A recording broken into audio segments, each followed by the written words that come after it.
Incarnation Read is a horror anthology podcast and thus contains material not suitable for all audiences. Listener discretion is advised. Also, this episode features voice acting contributions from two very talented people, Me of the podcast Inco, and Tal Minear of the podcasts What Will Be Here, Side Questing, and Someone Dies in This Elevator. If you haven't listened to any of their stuff, please do yourself a favor and go do so. Their shows are linked in the episode notes down below. Hope you enjoy. You don't want to go in there all by yourself, do you?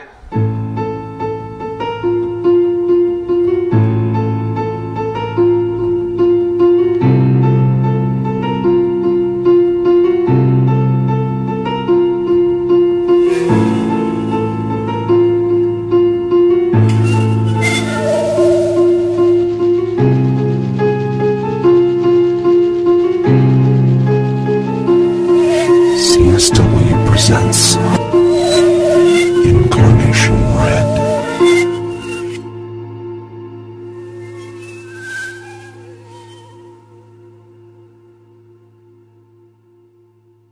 Episode 26. Blackout, Part 1.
They said it's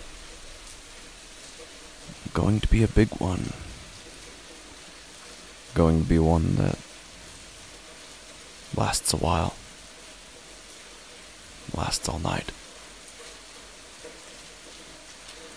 Said a 60% chance at 7, up to 80 at 8, then a 100% chance all the way through the night, until late morning even.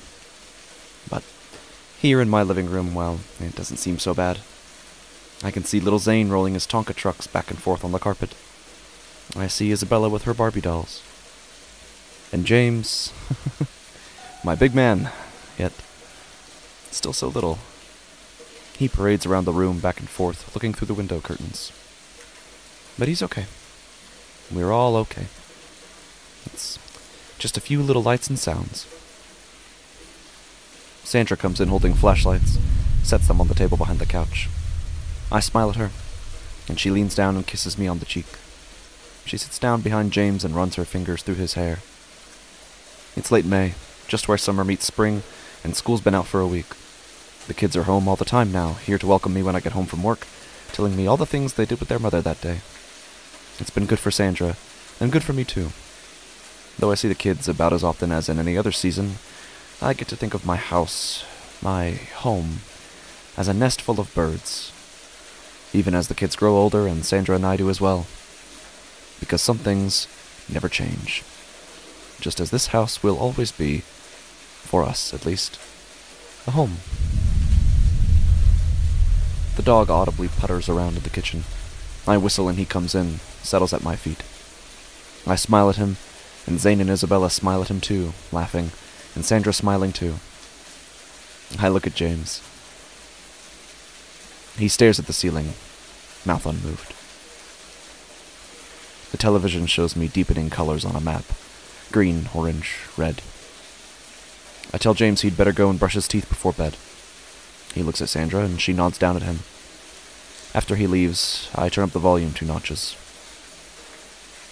The weatherman tells me that flash flood warnings are effective in this county, that county, certain streets.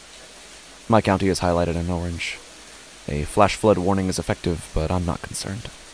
Our house is on a hill, isolated and standalone. We'll be fine. James comes back in the room and I turn the TV back down, ask him if he brushed his teeth. He says he did, without looking at me. He's looking at the television. It's just a few little lights and sounds, I remind him. It's what I tell him every time there's a storm, and I've said it to him at least 3 times today. He still checks the windows, walks around compulsively, sits taciturn and pale. Sandra says he takes after me, but I'm not sure. If he did, maybe it'd be easier for me to comfort him, to convince him not to be afraid of things like lightning or thunder. He's a child, I remind myself. He doesn't understand just how trivial a storm really is, or how sturdy our house is, and how long it has stood this way through countless storms just like this one. And there's nothing for him to be afraid of. Nothing for any of us to be afraid of. I look at the clock. It's 9:03. 3 minutes past the kids' bedtime. I mute the television and tell the kids it's time for bed. They all look at me with large eyes, but they don't say anything. Don't whine or beg or raise any of the usual qualms. They just look at me, then look down quietly. I sigh, turn to Sandra, who's still rubbing her fingers through James's hair. She eyes me with a slightly downturned head. What is it, guys? I ask. What's wrong? Isabella looks up at me. She asks me if our house is going to be okay. I smile confidently at her. Of course our house will be okay, I tell her. There's nothing for you to worry about at all. These walls are strong and the roof is even stronger. Nothing bad's going to happen, okay? Then Zane looks up at me. He asks me how long the thunder and lightning will be going on. I don't know, bud, I reply. It might be a long time. But that's okay, because all it is a little water. Like a bath. You're not scared of a bath, are you? I teasingly waggle my fingers at him, and he laughs. There's nothing to worry about, I repeat. All a storm is just... James, what is a storm? It's just a few little lights and sounds. Right. So if you guys go on to bed now, I promise... But what if lightning hits the house? I turn to James. His eyes seem somehow even larger. I turn to the others. All sense of comfort, of ease, it's completely gone from their faces. They start asking me things, all over one another, asking if lightning will really strike the house, if lightning is going to hit one of them, if Scout will get hit by lightning when we let him out to do his business. Questions, questions, questions.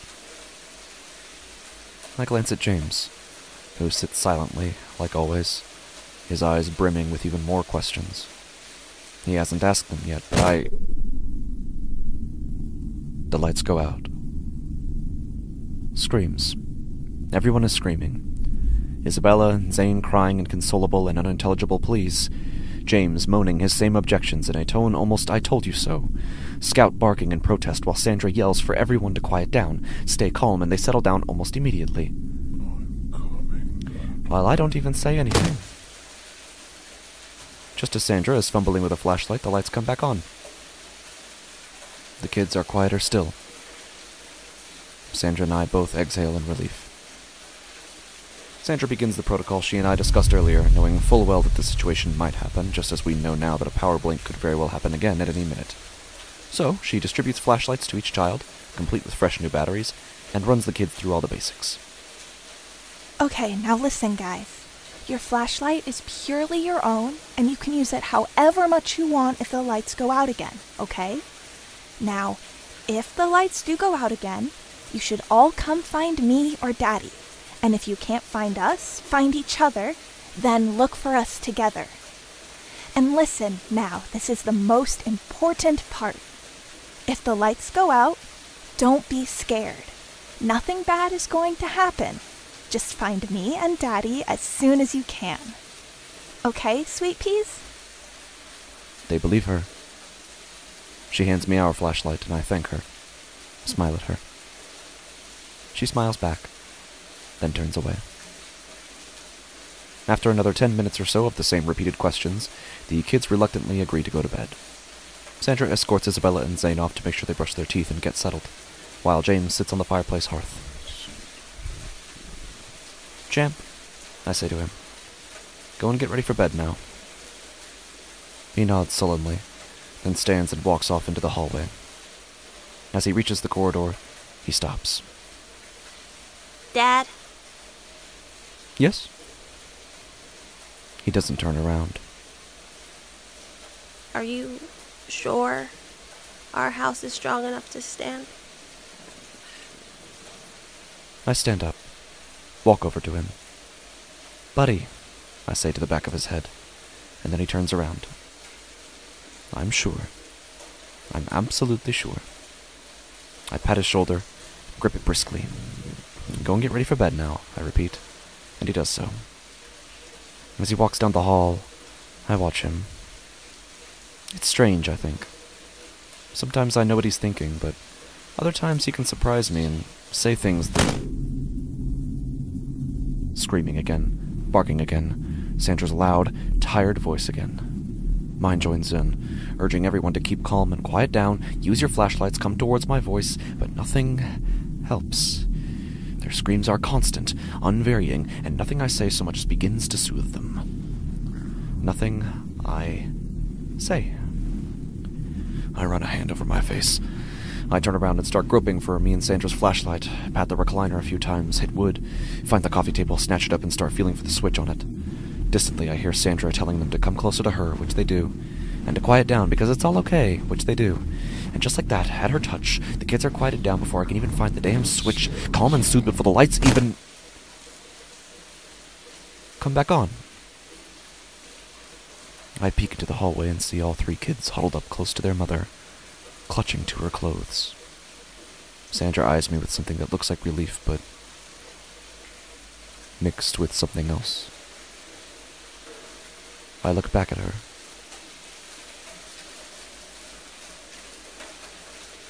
After that, the kids finish brushing their teeth and head off to bed. I sit in bed reading a couple chapters of a novel. The power hasn't gone out for some time now, and with all the kids in bed, I can rest easy. After all, if the kids are in bed, tucked in, with the lights off, it won't matter if the power goes out and stays out all night. All the lights will already be off, and the kids can sleep soundly, without disturbance. Eventually I close the book, then reach to turn my bedside lamp off. But I stop. I stare across from me, at the dark space against the wall, outside the reach of the lamplight. I turn to Sandra, who's already on her side, facing away from me, seemingly asleep. Then I look up at the ceiling. If there were no ceiling, I vacantly muse, perhaps I'd be looking at James himself, tucked in bed. I wonder what spot on the ceiling I'd have to look at to be looking at him. And if I am looking at him, then what is he doing? And if I'm not, then what am I looking at? I look back up across the room, stare at the shadows. It looks almost as if they've moved, but they haven't. I open my mouth. Sandra, do you think the kids trust me? Sure they do. Even James? Yep. I don't say anything. Just sit and look at the ceiling. I really wouldn't worry about it, sweetheart. If he has the nightlight in his room, he makes it through the night just fine. I inhale sharply. He has the nightlight on in his room? I ask. Yeah? I grit my teeth. Run my hand through my hair. Okay. I shuffle down into the covers, turn and fluff my pillow, lay my head on it, reach my hand out for the lamp. But it goes out before my hand reaches it. I stay still. I hold my breath. I don't move anything, my hand still suspended mid-reach. All I do is lay and wait, staring at the ceiling, listening for James's voice.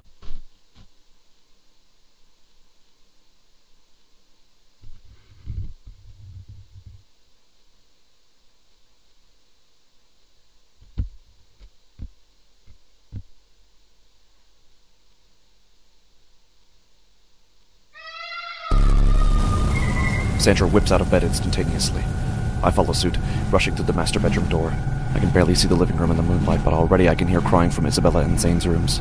I follow behind Sandra until we both reach the stairs, and she looks at me like I'm crazy, like I'm doing something completely unheard of, and I tell her I'm getting James, and she says... No, you go get Isabella and Zane. I'm getting James. She says it like some kind of winning, victorious retort, then shuffles up the stairs before I can even say anything to her, so I throw my hands down and rush over to Isabella and Zane's rooms right next to one another. I open both doors at the same time, tell them it's Dad, don't worry, it's okay, they're perfectly safe, but of course, they don't stop sobbing. Meanwhile, upstairs, Sandra probably already has James back asleep in her arms. But he isn't. James is still screaming. She's already reached him, and I can hear her talking to him softly, but he won't stop. He just keeps screaming. Screaming like I've never heard him scream before. Screaming like I've never heard anyone scream before. Meanwhile, Isabella and Zane are sitting up in bed weeping their eyes out, and I keep saying things, the same things I've been saying, and that Sandra says too, but they just won't stop, and I cussed myself for not having brought me and Sandra's flashlight. It's back in the bedroom, and trying to go get it would only make things worse. How, I don't know, since Isabella and Zane seem just as terrified and miserable with me than without me, and I could run and go get that piece of mechanical plastic that they trust more than their father, or I could go upstairs and see what the hell James is screaming bloody murder about, but instead, I just scream, will everyone please just shut the hell up?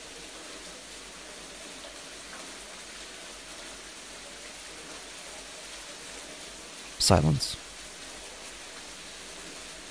I open my eyes. The lights are back on. Isabella and Zane are both staring at me. Tears stream down their cheeks. Horror is etched plainly on their faces. But for one blessed, merciful second, they are all just silent. Until that second ends, and then they cry even louder than before. Eventually, Sandra comes down the stairs, James in her arms, holding on to her and pressing his head into her shoulder. She looks at me almost before she emerges from the staircase. Her eyebrows are heavy, disapproving, disappointed. Then she looks at Isabella and Zane, sitting on the living room floor again and only recently having stopped crying, tears still plastered on their cheeks. She reaches the bottom of the stairs and puts James down on the fireplace to sit, and sits next to him, pressed up against him, her arm wrapped around his waist. I open my mouth, and she speaks. Okay, guys, do you want to watch one more cartoon before bed? Isabella and Zane are cheering with approval before the sentence is even complete, and even James nods sullenly. Sandra looks at me. Does that sound okay with you, Dad? I look back at her and I don't blink. She doesn't either. Sounds perfect, I reply. Isabella and Zane's tears seem to have evaporated with this new suggestion. I reach for the TV remote, turn the TV to our DVR where we've taped a few episodes, and hit play. Sandra smiles at the two on the floor, then squeezes James' shoulders and stands up to leave, headed toward our bedroom. I immediately rise to follow her into the room, but before I can even make it halfway, she says to me, James wants to speak with you. Then walks away, closes the door behind her. I approach James. He looks up at me while Isabella and Zane sit oblivious in front of the TV. You wanted to talk to me, champ? I ask. He looks away from me, looks at Isabella and Zane, then back to me. Can we talk about this in the kitchen? I nod and take him by the hand. Once we're there, I turn on the lights and kneel down to meet his eye level. What's up? I ask. James' eyes are lost, staring at nothing. I hold his shoulder, shake him a little, gently, just to get his attention. Champ, what is it? I saw something in my room. I exhale in relief, then recollect myself. What'd you see? I ask. He won't look me in the eye. Our faces are hardly more than a foot apart, and he fights eye contact relentlessly, turning in any direction possible to avoid it. His lip quivers, but not with tears. It looks more like the urge to speak, like something pressing against his lips, trying to escape. But whatever it is he wants to tell me, it's more than his little mouth can bear, more than his mind can bear, to say out loud. I put my finger under his chin and raise his face to look at mine. James, I say. What did you see? He looks up at me, eyes still blank. Then they lighten back up, and he speaks. Can you just please go upstairs to look? Just to make sure everything's okay. I nod. Tell him of course I can. I lead the way with James following close behind me. Very close. We ascend the stairs, reach the game room, which takes up the bulk of the upper floor, James' bedroom at the far end of it. The lights are off. I feel James grip my shirt at the lower back. I flick the light switch and his grip loosens. I walk forward, briskly, to assure James that there's nothing to be afraid of, that his room is a room like any other. Which it is. Once we've reached his bedroom door, I turn around and kneel down to face him. Okay, James, I say. Is there anything in the game room you want me to look at? Anything in this room that is scaring you or that you want me to check out? He shakes his head. I didn't see anything in this room, just in my bedroom. I nod. Okay then, let's take a look. I stand, grab the doorknob, and open the door. I proceed in, James reluctantly following, and I turn on the lights. I scan the room briefly, scrutinizing with a somewhat feigned sense of thoroughness, and after 2 surface scans I notice his nightlight in the corner, still turned on.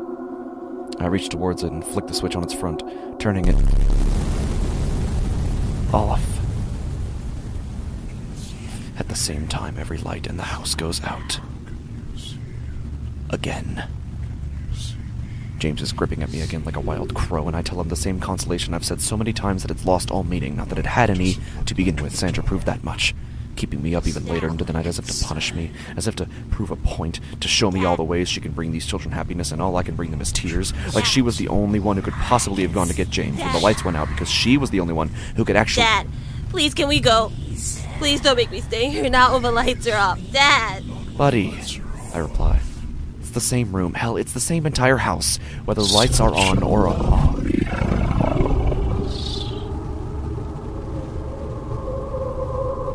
I look around the room. I see nothing. In the dark, I see nothing, but I wonder. Am I looking at something?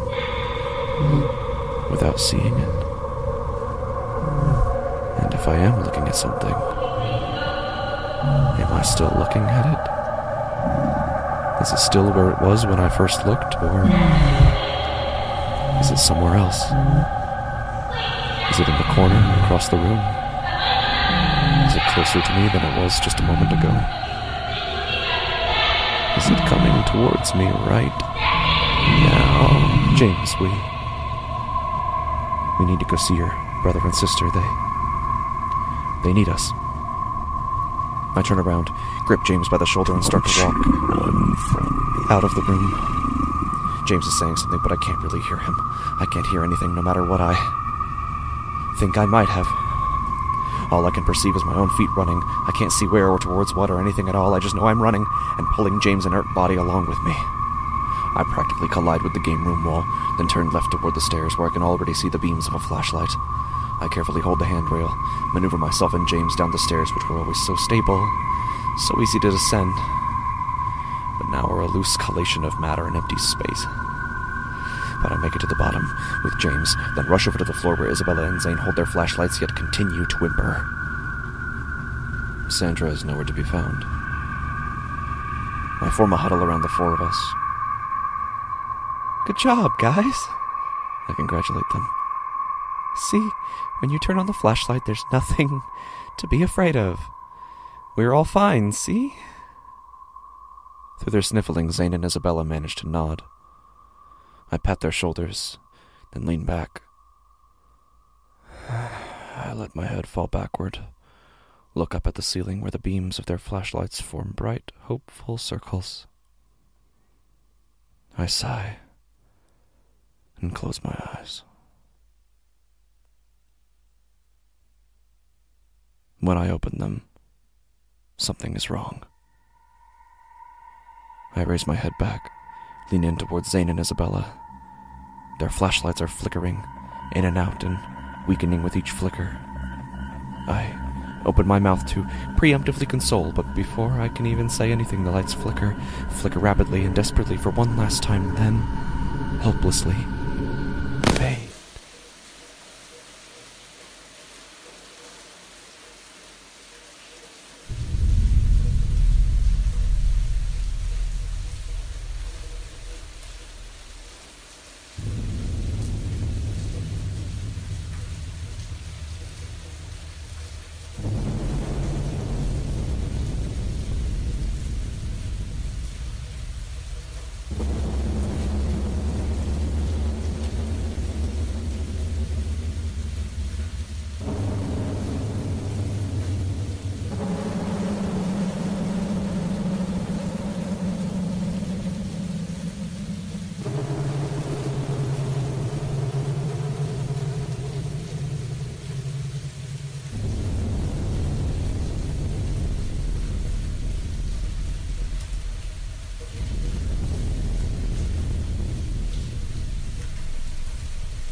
Incarnation Read is created, written, narrated, and edited by c.s.w. The opening theme was written and performed by Annika Hansen. All music and sound effects used in this podcast are created in-house from scratch.